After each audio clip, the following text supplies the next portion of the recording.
माननीय प्रधानमंत्री जी ने पहलगाम घटना पर जो भी देश को कहा वो पूरा किया। ये भारत का अद्भुत सामरिक सामर्थ्य का परिचय है जिसे दुनिया स्तब्ध है। आज दुनिया की हथियार लॉबी हतप्रभ है कि भारत की ये स्वदेशी क्षमता इतने कम समय में कहां पहुंच चुकी है। भारत ने जो कहा था वही किया।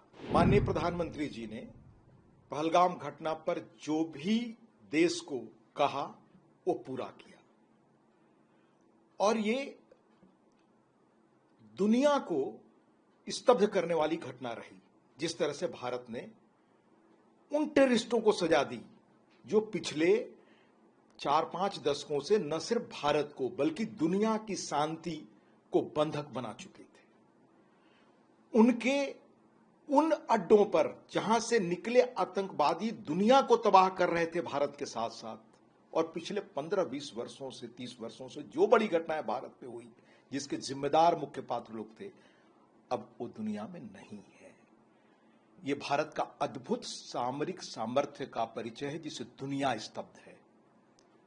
स्पष्ट रूप से इस तरह की ताकत का परिचय या तो अमेरिका ने दिया है दूसरे देश में जाकर कार्रवाई करके, बाकी कुछ एक देशों के पास क्षमता हो सकती है, लेकिन किसी ने साबित नहीं किया भारत ने अपने यहां रहकर मर्यादित रूप में सिर्फ उन लोगों को जो इसके जिम्मेदार थे उनको तबाह कर दिया। जो आदरणीय प्रधानमंत्री जी ने देश को आश्वासन दिया था उससे बढ़कर साबित किया कि भारत का सामर्थ्य और भारत की क्षमता आज सैनिक स्थिति से क्या है। दुनिया स्तब्ध है कि भारत आज स्वदेशी टेक्नोलॉजी से कहां पहुंच चुका है।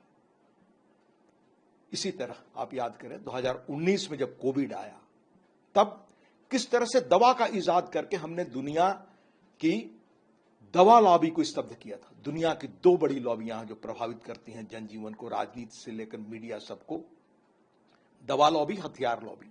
आज दुनिया की हथियार लॉबी हतप्रभ है कि भारत की ये स्वदेशी क्षमता इतने कम समय में कहां पहुंच चुकी है। दो चीजों को हमें याद रखना चाहिए। जब भारत ने यह कार्रवाई की, भारत ने जो कहा था वही किया। उसने किसी तरह से उनके मिलिट्री बेस पर, सिविल लाइफ पर, आम नागरिकों के जीवन पर कोई अपनी ओर से उन्होंने, भारत ने कोई इस तरह की कार्रवाई नहीं की।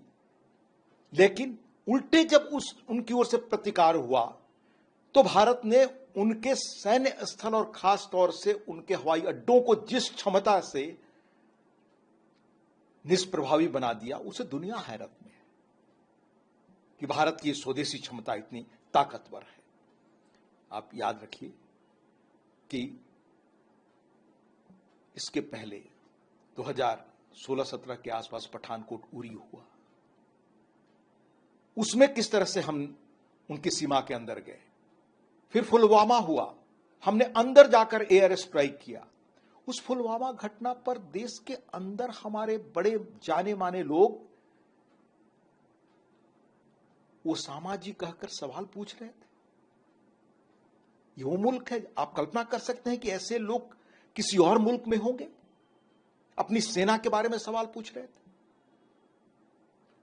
इस बार तो दुनिया ने देखा कि भारत की ताकत और सामर्थ्य क्या है।